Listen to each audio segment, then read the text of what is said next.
with Amazon's dominance and its rise to corner the market in terms of online retail, that's done more harm than good for small businesses and small retailers in the US.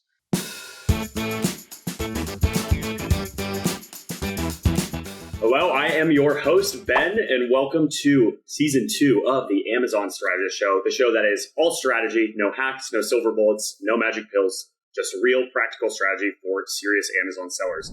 I just wrapped up an awesome talk with Sam Bell from 8Fig. We talked about a wide-ranging variety of topics, everything from financing and getting ready for Q4, inventory management, so some of the e-commerce stuff. We also talked about a lot of his hobbies of trying to find out how he has time to do everything from Brazilian Jiu-Jitsu, art, everything in between on the side of his job and his e-commerce business that he has. So make sure you listen, watch this entire episode all the way through. Let us know by either leaving us a review, what you thought of this, or a comment if you're watching this on YouTube. We'd love to hear from you. And without further ado, I hope you guys enjoy and get some valuable insights and lessons from today's episode with Sam Bell from 8Fig. So today we have the pleasure of being joined by one of my buddies and the incredible Sam Bell.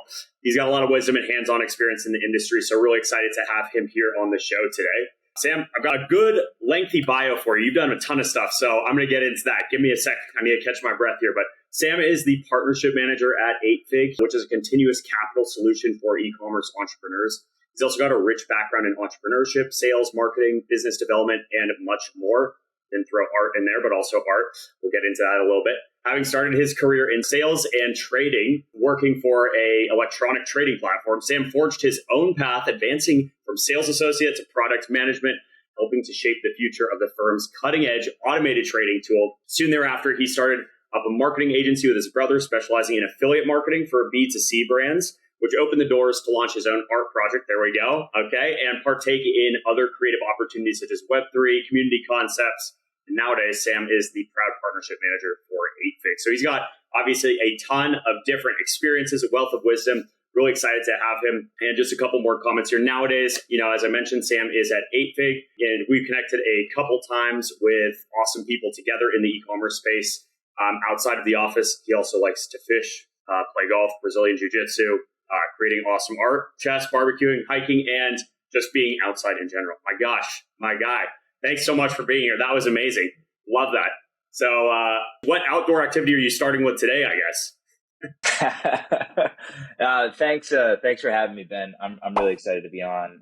It's always great to connect. The team at Seller Candy is awesome, and it's always fun to just have a conversation. So really excited to be on today. I have a lot of hobbies, and that's something that, my wife's always telling me. She's like, I have one. Like, how do you have so many hobbies? That's so weird. But I try to give them equal amount of attention, on a weekly, daily basis. But the big one that I'm into right now is Brazilian Jiu-Jitsu. I've been doing it about a year or so, and it's changed my life. It's been just such a wonderful thing to get into. Good for self-defense, good for mental and physical toughness, and just perseverance and fortitude overall. So highly recommend that one. But yeah, other than that, like you mentioned, I love to barbecue, fish, play chess, the art business, right? Do art on the side and create cool designs when I have some free time. So there's a lot going on over here. And I think you're kind of in the same boat, right? You have a lot of activities that you also partake in as well, right? Yeah, but I can't list them out like you do. So Sam and I, for anyone watching this, have talked a little bit off of the podcast about BJJ, Brazilian Jiu-Jitsu, and all that stuff. And I want to get into it. And so, Sam, I was going to ask you, you're a year deep now. Are you still going in every day and just getting destroyed? Or are you actually now I can do some cool things. I can defend myself. I'm glad you asked. Prepare myself mentally. It's the best podcast ever. No, it's now that I'm a year in, I'm starting to develop my own skill set.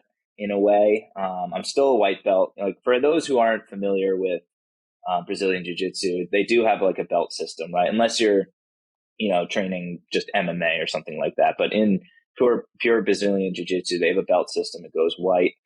Typically, it goes white, blue, purple, brown, black. Each of those require a lot of discipline and attention and training, and it's not very easy to get a belt necessarily. right? So I think to get the black belt, to advance to black belt and demonstrate that you have those skills, it's like a 10 to 15 year process, depending on how much you're trained. I'm at white belt right now. I've been doing it a year or so. It'll probably be another year or two before I earn the next rank. But all that to say, like, I have started to develop my own skills. I'm not getting crushed every class now, which is Right. nice.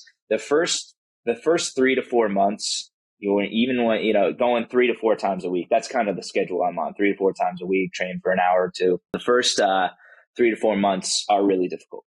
I'm not going to sugarcoat it. They're very, very difficult, and it will test your ability to not quit and to persevere. It's just that you're new to it. You don't really understand the movements. It's a very technical sport and a very technical martial art in that you need to know proper technique. Strength doesn't necessarily matter a ton unless you're at like equal playing fields, like a purple belt versus a purple belt who is 120 pounds versus 180 pounds. Yeah, size and strength is going to matter there. But for someone who doesn't know any technique, your size and strength does not matter, like at all. It's actually alarming. Like you can go in there and be, oh, I'm in great shape. I'm really strong. I'll do fine. Doesn't matter. So in order to build those technical skills, it's important to go like 3-ish times a week. And then once you get to that 4-month mark, you'll start to see yourself improving. You might be able to, a new guy might come in who thinks he's all that, but you'll be able to, sweep him and dominate him pretty easily. Do you remember that first sweep? Yeah, I do. I was going to say, it's like every e-commerce seller remembers their first sale online. So, you've also got to remember probably your first sweep in BJJ. Yeah, exactly. And the sweep, again, for those who aren't necessarily privy to the sport, a sweep is, reversing a position. So taking someone who's advancing on you, taking them to their back in like a quick manner. So being able to do that gives you an advantage over them so that you are now in what's called a dominant position and can apply a submission from there. Right. And nice. Once you're able to get to that point, after you've been crushed for 3 months and then somebody new walks in and then you're able to try your skills and somebody new, it gives you a boost of confidence. And then from there, you're able to deal with the losses a little bit better and then develop your game plan from there, and keep honing in on your skills. But again, what I want to get the point across. For anyone who's interested, like Ben, if you're interested in trying it, I'd say give it a try and stick with it because it's really built this like mental edge and physical edge for me. It's made me stronger as a person, somebody who's able to deal with, challenges and adversaries in a different way. And it's hard to describe, but I'm not the same person I was like a year ago. And I'm just a little bit more calmer, a little bit more collected in the face of adversity. So it does a lot for you on and off the mat. Cool. I bet you didn't know you were coming on a podcast today to talk about BJJ, but that was all awesome. You've sold me on it personally. So, and I feel like all this strategy, everything you just said, could be applied to like the Amazon space or any business as well. So, thanks for telling us a little bit more about that. Anyone who's watching, I'd love to know if you're actually into BJJ as well, because I am trying to get into that, or I want to very soon. Sam, I'm curious, will you rewind a little bit? So we're going to change and actually talk a little bit about Amazon today. But how did you get into kind of the whole Amazon world? Because I've only known you for maybe the last year and a half, 2 years, and you've already been in the Amazon 8-fig space. So let's take it a step back. How'd you actually get into kind of this Amazon ecosystem in general? Yeah, sure. More than happy to dive in there. So if we were to rewind a little bit, like you had mentioned in my bio, I started for another fintech company, right, where I was working on trading solutions and helping clients with trading their fixed income securities and things like that. I'd always felt, I was a hard worker, right? Somebody who wanted to really build something and get involved and get their hands dirty and whatever that might be, right? And that job was fantastic, and starting my career doing that was something that, I really enjoyed. But I'd always felt this tug to try something on my own. Maybe that's in the entrepreneurial space, maybe that's in e-commerce, what have you. I had been fully immersed in all that content on like Instagram and other social media platforms. I was, hey, you could start your own business by doing X, Y, and Z online. I'm sure you see all of that, and Amazon was a big part of that. Yeah, exactly. You see it all the time. And so does everyone, who's involved in this space. And Amazon and e-commerce was a big part of that. And Fast forward a couple of years, I'm working on a marketing agency with my brother. We're trying to do something on our own, and that's going really well, getting more into affiliate marketing and partnership marketing and really diving into that skill set. And on the side, I was launching my own art business, right? Which it's a fledgling art business. It's not a big operation by any means, but it got me involved in the e-commerce space through Shopify. So it wasn't necessarily Amazon, but I was involved in launching my own Shopify store to sell art prints of some of my designs, specifically those of New York landmarks, as well as, of my old university. I went to Wake Forest University, go Deeks, shout out Wake. So I had some prints in there and started to develop relationships with my old friends, some new people online who wanted commission requests. So I was doing a little bit of the services, a little bit of the product selling through Shopify. Didn't necessarily dive headfirst into Amazon until 8fig entered the picture. And fast forward after the agency, after doing my own art concepts, I was looking for other opportunities out in the market. 8fig seemed like a really wonderful opportunity. They're doing a lot in terms of funding and growth on Amazon. So having the experience that I did in sales and business development, partnerships and affiliate marketing, made for an easy, and e-commerce, to add on to that, made for an easier transition into 8fig, which, I've joined a wonderful team and I really enjoy what they're doing. And for those who this might be their first time being introduced to 8fig, or want to learn a little bit more about it, we are a funding and growth platform for e-commerce sellers. So for anyone selling on a D2C platform or on Amazon or a combination of the two, can log onto our platform, set up, their inventory needs and things like that, tell us a little bit more about their manufacturers and suppliers and who they need to, get involved with. And we can set up a funding plan essentially. Very simple, right? You tell us about your needs. We take a look at your sales and we can develop a growth plan for you where we would be able to fund some of those needs along the way. And it's been a wonderful experience. I love working in the Amazon space. I get to interact with guys like you. It's been awesome. Every time we go to a trade show, I meet someone else new and get to learn about their story, which you do the same. And it's a lot of fun. And we love helping the Amazon community and watching a lot of our sellers grow.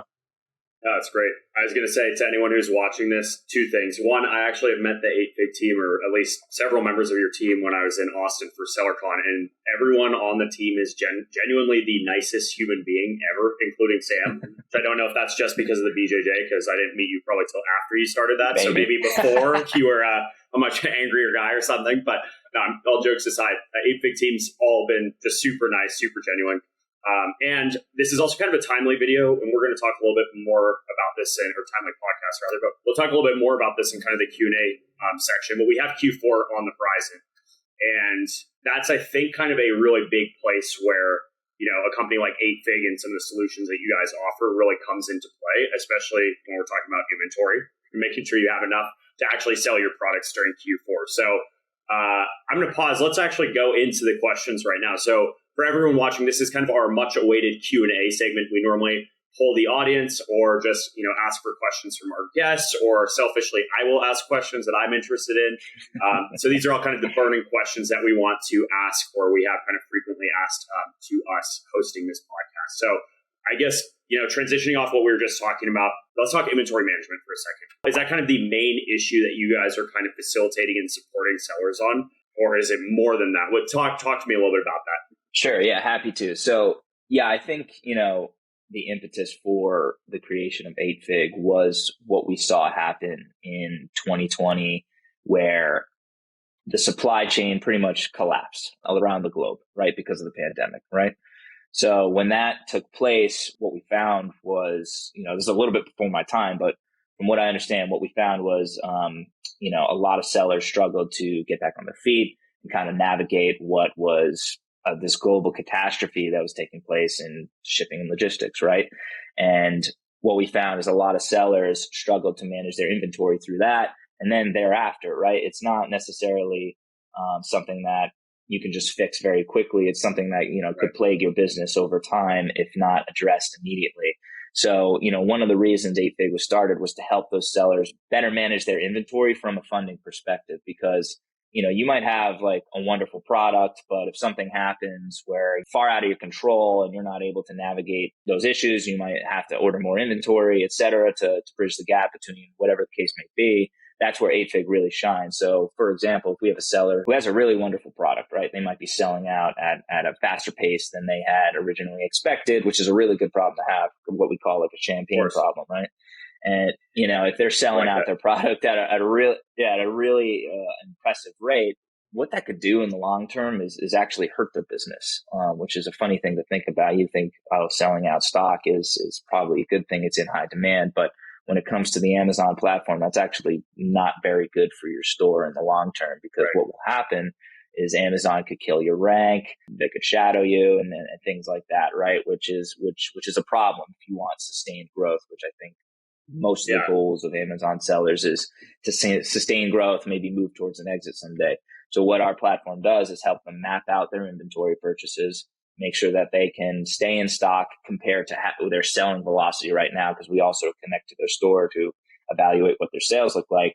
So we'll compare what their needs are to their selling velocity and help them develop a plan so that they can make timely purchases, use cash that might not already be available to them from us to make their purchases so that they can get their stock in a timely manner when they need it, and continue to stay in stock and continue to realize their growth. Yeah, that's awesome. I think, I've worked with or for or my own Amazon business, but just in the Amazon ecosystem for like 5 or 6 years now. And, just like we were talking about earlier with all the courses that sell you on, you can make money easily. I definitely got into that world, but, you kind of think that when you start your brand and you launch your first few products, if you don't have maybe the business experience like I didn't when I first kind of got into it, I thought that, once I'm up and running and have a couple successful products that are actually, starting to really do super well, now I have cash flow and I won't have the problems necessarily. But the reality is, I think for many sellers is that actually, if you have a winning product or multiple, now cash flow becomes an even bigger issue, right? Because now you have to, one, order your POs get bigger to your supplier, so you need the cash flow for that. It's just a constant kind of game, right? And that's something I didn't fully realize, I think, when I was first getting into the Amazon world. And even still, like when I see some sellers, I've talked to Arvind, who's our chief delivery officer, about the inventory management thing, because he and I used to create all these fancy Excel sheets and everything, which, I'm very basic with that stuff. I can get the job done, but I know it is a huge challenge, and it's a huge challenge without having a pandemic or anything else going on, just factoring in seasonality and these other pieces. But then if you add things like that, or these unexpected changes in trends, that can be a really big challenge for smaller growing businesses, right? So I think there's like an amazing place where what you guys offer definitely makes sense. Then the second thing that I kind of wanted to pull out there is, you mentioned the stock out piece. And, when I worked kind of in the agency consulting side of the Amazon world, we would always talk to people that, were like, well, I have my FBA inventory in.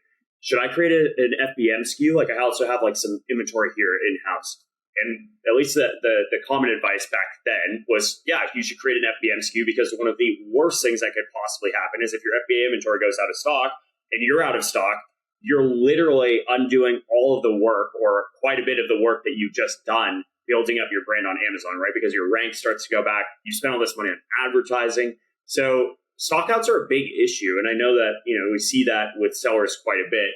I'd kind of be curious your take, because I'm wondering, do people come to you guys normally when it's too late, when they're like, I should have probably, come and got some financing or lending or, something for my inventory sooner? Are they coming to you at that point, or is it people that are actually kind of planning ahead, or everything in between? That's a great question. And it's pretty much everything in between, right? Some of the more sophisticated, we see a good mix of, I don't want to say like inexperienced or sophisticated sellers, right? If you launch a business, you're doing really well. But, we see a good mix of those who are able to plan ahead and might have a little bit more business experience and have dealt with this before, come to us with, hey, I am selling at a faster clip. I know in about, I'm looking at my burn rate in about two or so months, if all else equal, I will be out of stock. I'm going to create a growth plan now to proactively address those issues, so that I can stay in stock for the foreseeable future, right? That is the perfect scenario, because we can pretty much glide right into their business and help them to continue to buy inventory and use money that's not theirs, and and really help them propel their growth. And unfortunately, on the flip side of that, we also have the businesses that have a really solid product and are selling at a rate that might be even faster to some of their bigger competitors, but they come to us a little bit too late, which is also an issue for us evaluating their store. So they connect to us and say, I've been out of stock for a month and I need cash to really get back on track. It's like, okay, we're happy to help you, but also because in your store you haven't had sales for a good amount of time, that's going to prolong the process for us to evaluate your store from a risk perspective, because that's the biggest thing that we're looking at in order to evaluate eligibility, right? If is there sales in their store, if they're selling at a good clip and we can verify those sales, great. They're doing well and are more than eligible for a growth plan. It's not to say that they wouldn't be. We won't be able to help them. It'll just take a little bit more from like a risk process for us to get them set up, if that makes sense. Sure. But we see everything in between. And for those scenarios, while it does happen, we can still help.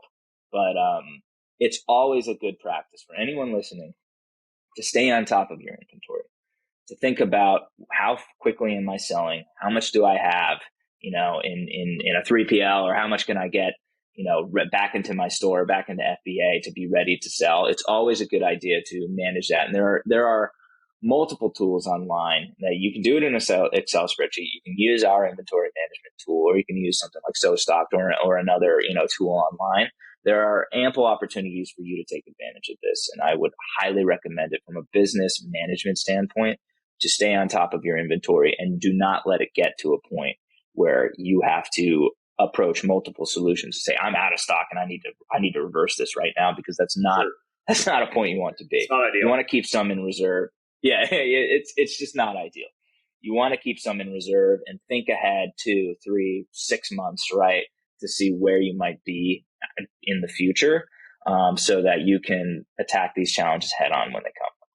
So yeah, that's great advice. I think, again, going back to that point about Q4 kind of being on the horizon, and even if you're watching this or listening to this a year from now, Q4 is always on the horizon somewhere. But what are some tips, or just general do you have any tips or general kind of best practices to get ready for this time? We all know that, exiting summer, it's kind of been the slowest selling season generally. And now we're going into what's going to be one of the craziest selling seasons. So are there any tips or any things that you see work really well for some of the clients that you guys work with? Yeah, totally. And I'm glad you brought it up, because Q4, as you mentioned, is probably the highest volume in terms of sales that you'll see as an Amazon seller. I mean, you also have events like Valentine's Day, Mother's Day, 4th of July. If your product's aligned with those dates, they're gonna be spikes throughout the year. But Q4 generally, when everyone's doing their holiday shopping, it makes sense that that's going to be the heightened sales period of the year, with Black Friday, Cyber Monday, all types of different sales events. What we see really work well is, some sellers, it's a good idea to maybe update some images, update your listings and branding to have that more, holiday type of messaging, right? So for those who are doing their shopping, maybe they're anticipating an event like Black Friday or something like that to get their shopping done, having some promos, having some, discounts here and there, and just updating your messaging in general is a good marketing and branding tactic. But from an inventory perspective, it's a good idea to maybe step back, hit the pause button, and assess where you're at from an inventory perspective, assuming you're not launching a new product or anything like that.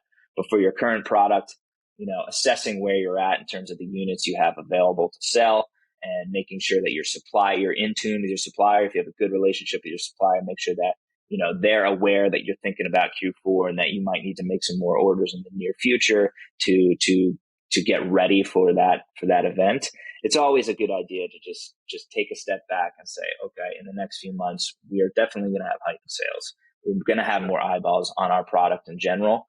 Why don't we just get more in tune with where we're at in our supply chain, what we have in reserves, inventory? Let's talk to our suppliers, see how much we can get, and take a look at your sales as well. You might have just started. You might have a few years of sales history, right? It's a good idea to maybe do a little projections in an Excel spreadsheet or something like that to make an assumption about your year over year growth, or use one of our Sure. tools, whatever. Make an assumption about your year over year growth to see how much did we do in Q4 last year in 2022 or in 2021 to see what we can do to improve and make an assumption, right? You're never going to have an exact number of how much you're going to sell, right? That's just the reality of this business. But the better you can get in terms of an estimation, and the better you can relay that estimation to some of your suppliers and some of your partners or maybe your vendors, you'll be in a better spot. You're at least doing better than the next guy, right? So that's the advice I would give. And also, check out some tools online like that I had mentioned. Our tool is free to use. You don't necessarily have to sign up with a growth plan for us. We encourage you just to check it out and see if it's useful to you to map out your inventory, because you can map out your needs over time.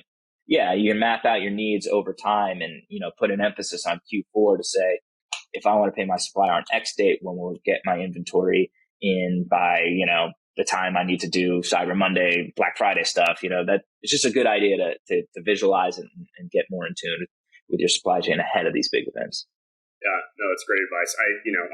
Excel's wonderful. I'm not going to knock Excel, but for me, I'm very visual, and it was very challenging for me to just try to think about all these different factors. And I know, like you mentioned, there's a lot of great tools, including I haven't personally used your guys, but I would nowadays probably lean towards using some of those, especially if you're kind of a newer seller, maybe where it might be easy to do Excel when you're just getting started, but the second you're also adding more products too, it gets a lot more complex. But then in the past, I've only been dealing with Amazon, but I know a lot of the people that are going to be watching this and a lot of people just out there that have their own brands, they also have other platforms that they have to kind of factor in, or maybe they're selling through. And so I think that's kind of where you guys, a tool like what you have might come in handy, because you guys connect, correct me if I'm wrong, but to Shopify, to Amazon, to, I don't know if there's other platforms as well there. They pull in all of that info so you kind of get a clear picture of what your true sales velocity is and all that jazz. Mm-hmm. Exactly. We connect to the vast majority of major platforms. So we have Amazon on the marketplace side. And then on the D2C side, we have Shopify, WooCommerce, BigCommerce, eBay as well, right? Etsy. We do not support Walmart at this moment in time, but we're working on that. We hope to change that in the near future. But all the major platforms more often have representation with 8Fig. So if you're selling on one of those, you can connect to your store and we can help you devise a path forward for your inventory and for your cash flow purposes. But yeah, it's a lot of the same advice. Q4 is coming up. Even if you're selling D2C, a lot of the same advice can be applied to that. Think about promos. Think about your inventory that you have. If you need to get on the same page with your supplier, do it now. Do it now. I know it's at the end of summer, but it's always a good idea to plan a couple or 3 months ahead of these big events, because it's going to be here before you know it.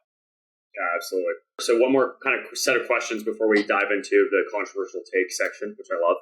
But is, for someone like me I've never personally done, had to go as far as getting any financing or any of these kind of different solutions. So I guess what are the actual options out there for people? The extent of my knowledge is I get emails still to this day from Amazon telling me that I've been pre-qualified for a loan from Goldman Sachs through, Amazon's platform. That's about all I know. So what are the actual options that you have if you're an Amazon seller growing your business really quickly, and this is something that maybe you're thinking about or kind of considering? What are some of the options out there? Yeah, no worries. So there are a good amount of options, right? And I think to break it down, we'll start in where you should look first, if you want short-term financing for your inventory, right? I think an SBA loan, a small business loan from a bank, is probably a good way to go. You'll probably get a really good rate. The only caveat there is they're not necessarily experts when it comes to e-commerce. It doesn't make a ton of sense to them, right? It's not a solution that they dealt with before. So that's why, we exist and a few others exist to kind of help with that, because a lot of the founders have come from the Amazon space. They know the business really well and have created a product like 8Fig that can help you get more in tune with your supply chain through the continuous capital model that we offer. So that's the one caveat. You might get a fantastic rate, assuming you have good credit, right? But it's not necessarily a business that might be willing to lend to you because they don't understand e-commerce that well, and that could prolong the process. Yeah, what's the cycle normally, like length of time for like an SBA loan or one of these more traditional kind of financing options? How long is that process? Like, how long does that normally take? Because if you're running out of inventory right now, like, is it a month? Is it 3 months? Is it 6 months? You need money today or the next month. That can kind of be an issue. Yeah, it's a good question, and I'm not 100% sure how long it could take, but if you think about a loan application process that you've entered for like a mortgage or a car, it's probably going to be a lot similar to that, right? They're going to do a credit check. They're going to require additional documentation. That could prolong the process by a couple weeks or a couple months. Which on the flip side of that, with a process like ours, you connect your store and we give you a thumbs up or a thumbs down pretty much right there and then. And, I've seen with other solutions like us online, I've seen it take 48 hours up to 5 business days. It depends. We also look for red flags within your business account. If there are, if you're not sending all your disbursements to one spot, that's also an indication to us that, okay, maybe they're paying off other things. It might not be a good fit, so on and so forth. So our process can take a little bit of longer time as well, depending on how much is happening. But usually it's a pretty quick thumbs up, thumb down. You submit an application, we connect to your store. If everything looks good from there on out, we'll push you through to further down the process. And that's what it's like for a lot of other lenders online or a lot of other financing solutions online. For example, others in the space might offer revenue-based financing, which is another option.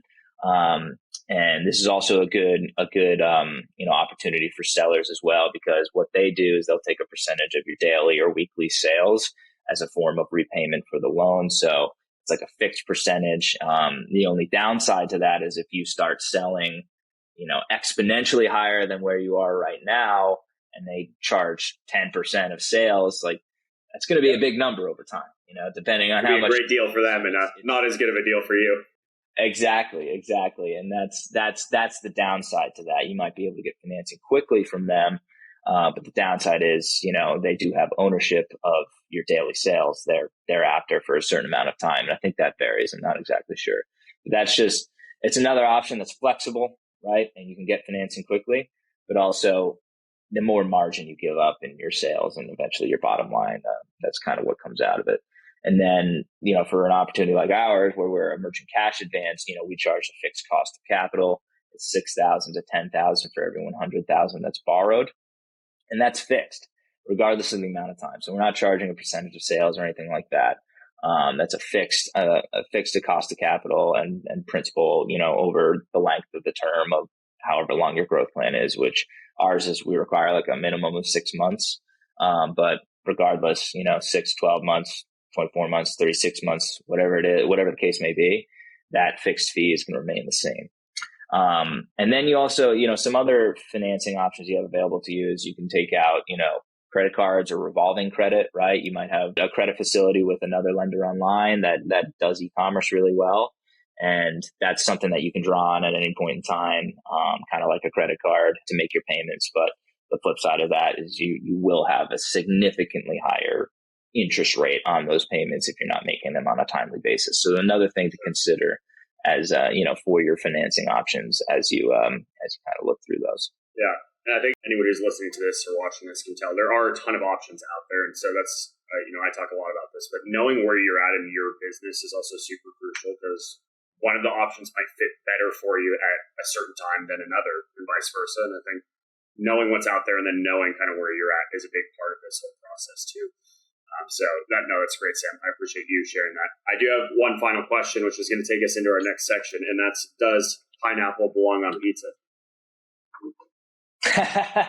Oh man, that's a tough one. Oh, come on. You've got to have a snap reaction. That's the thing, is this divides people. So yes or no? Does it belong? It's true. I think there's a spot for it on pizza. I do. There we go. And okay. I used to be a hater of it. I really did. And I didn't understand it. I'm like, that's gross. Why would you put fruit on something that's so savory and cheesy? It just doesn't seem like a good combination. But then I had a Hawaiian slice a few years ago, and I'm like, all right, now I kind of get it. This is not that bad. This is like actually pretty good. Yeah. And I would say I would have it again, and it's got a spot on it. Okay, so the reason I'm asking is this is now going to lead us into our kind of controversial take section. I call it, of course, the does pineapple belong on pizza section. So I like to ask our guests, what is one of kind of your controversial takes that maybe you have that is not held by other people in the industry, or something that's debatable that you have that you kind of feel strongly or semi-strongly about in terms of the e-commerce or Amazon space? Yeah, sure. So I think one that I think about often is, and at the risk of sounding hypocritical, because I do use Amazon quite a lot for my own consumption purposes, but one thing that, weighs heavy on me is that with Amazon's dominance and its rise to corner the market in terms of online retail, that's done more harm than good for small businesses and small retailers in the US, which I'm a strong proponent for small businesses. I do like to buy from small businesses as much as I possibly can, because I think in the long run, that does a lot for the U.S. economy, right? And for any economy worldwide. It's small businesses, small retailers is in like those communities can be a big part of the lifeblood of the beating heart of a good economy. But I think with Amazon's dominance and their ability to corner the online market, that's put a lot of retailers out of business because of the convenience factor of being able to order anything online at any point in time. I mean, I do enjoy that. I'm not going to lie, but it's also, it's hurt those businesses, I think, and done more harm than good. I think I read a stat, in the last 10 years prior to 2020, 65,000, upwards of 65,000 small retailers were put out of business by Amazon, which you could make the argument that we live in a capitalist society, right? That's a great economic model. And Amazon was able to build a platform to control that market, which is great. But also, it's so much harder for those small businesses to compete, right? Maybe they can make their own Amazon store online, but that just continues to perpetuate the power that Amazon has. So that's kind of how I feel about it. I know maybe others feel the same way. Maybe they don't. I'm not exactly sure. I think it's a dilemma that I've encountered quite a bit when either I'm shopping on Amazon or looking at, like, for example, when I was living in New York City, going back into the city to move out during the pandemic, because I just wanted to get the heck out of there, to be honest. No offense to anyone who lives in New York City. Looking around in my old neighborhood, I'd see all these old shops that, I used to love going into, just boarded up and shut down. It was kind of sad. And then that whole pandemic really transferred the power from, smaller businesses to Amazon, because everyone was forced to order online. Nobody could go out. So seeing that kind of gave me the idea. It's like, oh man, how good is this for the economy in the long run? And just kind of planted that seed in my mind. Yeah, well, I think, I think a lot of people echo the same feeling. Like I grew up in a fairly small town, and, it used to have like this awesome shopping center area that now it has a lot fewer businesses. The businesses have just changed a ton there, but it used to have like all these great shops and stores I never went in. But anyway, I totally get the point. And I think kind of on the flip side, like that's why, things like Etsy and these other platforms I feel like have done quite well, because they try to cater a little bit more towards that. We've seen Amazon try to do that with like some of the small business kind of, promotional things that they've done and things like that. But yeah, it's challenging. There's a local toy store that we had kind of in my college town that they were selling stuff that they didn't know how to sell on the internet. Honestly, that's what killed their business, because people stopped going in there as much. They're starting to buy online. Next thing you know, not getting the traffic to kind of cover the basics. And so I feel like that is the flip side is like, if you're a small business that can also learn how to get online, great. Or maybe there's people out there, a lot of people probably watching this, or just there's so many different solutions that serve that industry, but still it's challenging, right? It's an interesting world. Totally. Yeah. And I think, the argument could be made, well, they should adapt and they should get online. And it is a good one. If you can sell on Amazon, you can sell online, maybe through another platform or D2C, it's important to adapt and be able to equip your business to do so for just the longevity, right? Because look at how far the internet's come and how many users it has. That's where things are moving. So I totally see that point as well. Yeah, absolutely. Well, I think they said COVID accelerated, I want to say, internet or e-commerce shopping growth by like 10 years or something like that. And it was like very true. My mom never bought anything online. And then now she's like, oh, I can get this in 2 days? Oh my gosh. She's got the Amazon app now, and she's like buying stuff left and right. So I don't think that would have happened for another couple of years had, the pandemic and some of these things happen. So definitely got accelerated there. But yeah, I hope there's always a place for small businesses. I think there is. So thank you for sharing that take. Me as well. Me as well. Okay, Sam, we're kind of here at the end of the show. So for all those watching, we've had an awesome discussion. I think everyone watching can agree that Sam has too many hobbies to count. Really, you should probably also teach a time management class or something, because you also have a wife and a dog, I think, and you do art, and you have a full-time job. You have so many things. But man, it's been great having you. Really appreciate it. Definitely have me thinking a little bit more about all the things I need to be doing in my life. So I hope for the listeners watching this, you feel the same. Let us know down below in the comments or wherever you're watching this if there's a new hobby that you're trying, or if you also have 50 hobbies like Sam. Love to know about it. Sam, I want to give you a moment, give the stage back to you for a moment here. Where can people find you, or just kind of, do a shameless plug for yourself, for 8Fig, for whatever you want to talk about, but where can people find you or learn more about, 8Fig, your art business, any of that stuff? Sure. Yeah. I mean, we'll start with 8Fig. If you guys want to check out 8Fig and see how we might be able to help your business or help with funding solutions, feel free to check us out, 8fig.co, 8fig.co. Or you can email me, sam@8fig.co. I'd be more than happy to help out. If you want to find me online, I'm on LinkedIn, Samuel Bell. You can search 8Fig and just, find me under the employees as well, however you want to find it. And we can connect. I'm happy to connect. And chat about all things e-commerce. If you want to check out some of my artwork, I would greatly appreciate it. My Instagram handle is sambell_art. You can also check my website, sambellart.com. I do commissions and things like that. If you're interested in having a watercolor and oil painting, I'd be happy to help you out. And that's pretty much it. Feel free to get connected. We'd love to chat with you about anything, as well as Brazilian jiu-jitsu, chess, barbecue, whatever you want to talk about. And please, if you have hobbies like I do, like, a multitude amount, it would be great to know that there are others out there like me with too many hobbies, and maybe we could start a support group or something like that. The Renaissance man over here. I love that. Sam, you do it all, man. I want to thank you again for coming on the show. Thanks for having me, by the way, several months back as well. So finally get to repay that favor. Everyone watching, listening, whatever you're doing, that brings us to the end of this episode. So thanks again, Sam, for joining us today. If you found value in today's discussion, we kindly request that you leave us a review or rating on your favorite podcast player, whether that's Apple Podcasts or Spotify. Google Podcasts, you can't do that, but listen to it. Love us there as well. Your feedback means the world to us, and it definitely helps us reach more e-commerce enthusiasts just like you. So don't forget to do that, and follow us on all of our social media pages for updates, behind the scenes, funny, blooper content, and much more. You can find the links to everything we talked about and those social links down below in the description or the show notes for this episode. So that is it for today's episode. Be sure to mark your calendars and join us again next week for another captivating discussion. We'll be bringing you lots more expert insights and game-changing tips. But until then, I'm Ben Smith, your host, signing off, and happy selling.